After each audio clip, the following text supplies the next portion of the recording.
मूर्तिजापूर शहराचा 18 दिवसांपासून पाणी पुरवठा बंद, सर्व माजी नगरसेवकांचा मुख्याधिकारीला निवेदन। शहराचा 18 दिवसापासून पाणी पुरवठा बंद असल्यामुळे सर्व माजी नगरसेवक आक्रमक होऊन मुख्याधिकारीची भेट घेऊन त्यांना निवेदन सादर केलेले आहे। खांबोरा बंधाऱ्यावरील असलेल्या वॉटर सप्लाय प्लांट मधील असलेल्या दोन्ही 240 केव्हीच्या मशीनच्या वायडिंग दुरुस्ती करून आणल्यावर काल वॉटर पंप सुरू केल्यावर काही तासातच दोन्ही मशीन यांचे संपूर्ण वाइंडिंग जळाल्याने नागरिकांना पिण्याच्या पाण्यासंदर्भात गैरसोय निर्माण होत आहे।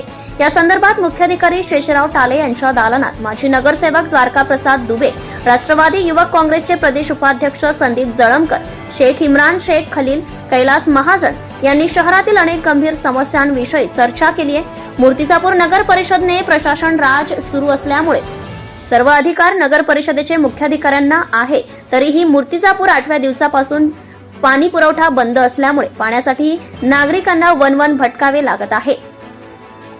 यासाठी नगर परिषदेने त्वरित कायमस्वरूपी तोडगा काढावा अशी मागणी या निवेदनाच्या माध्यमातून माजी नगराध्यक्ष द्वारकाप्रसाद दुबे, संदीप जळमकर, भारत जेठवानी, कैलाश महाजन, शेख इम्रान, देविदास गोळे, आशिष बरे, शेकल्यास रवींद्र इंगळे, विनायक गुल्हाने, नाशिक ठेकेदार उपस्थित होते। लकडगंज भागात 50 घर आजही पिण्याच्या पाण्यापासून वंचित आहे। आतापर्यंत त्या भागात जलवाहिनी टाकण्यात न आल्यामुळे नागरिकांना त्रास होत असल्याची खंत कैलास महाजन यांनी मुख्याधिकारी यांच्याकडे केली आहे। पाणी पुरवठा सोबतच घाण कचऱ्याची देखील समस्या महत्त्वाची आहे। मूर्तिजापूर शहरात कायमस्वरूपी पाण्याचा तोडगा आतापर्यंत करण्यात आलेला नाही, तर दुसरीकडे नागरिकांचे पाण्यासाठी हाल होत आहे। तर अनेक ठिकाणी कचरा व कचरा उचलणाऱ्या गाड्यांची कमतरता, नियोजन ढासळलेला असल्यामुळे नाहक लोकांना त्रास होत आहे।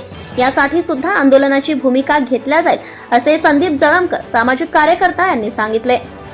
तर प्लास्टिकची पाईपलाईन काढून फेका, पीव्हीसीला जर गावरानी भाषेत म्हटले तर स्टेशन परिसरात पाणी पुरवठा होत असलेल्या टाकीपासून असलेले प्लास्टिकची पाईपलाईन काढून फेका, ज्यामुळे वारंवार पाईपलाईन फुटल्याने नागरिकांना त्रास सहन करावा लागतोय। या ठिकाणी नवीन जलवाहिनी टाका। शेख इम्रान, स्टेशन परिसर Murtijapur.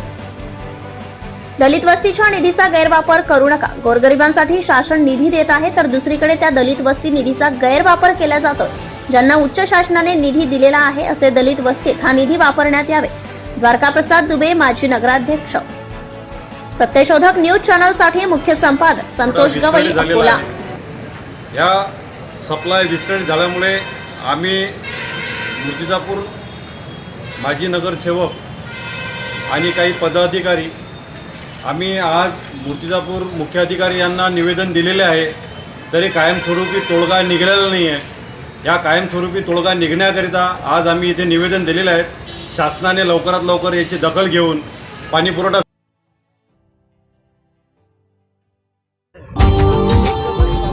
Subscribe now and press the bell icon. Never miss an update.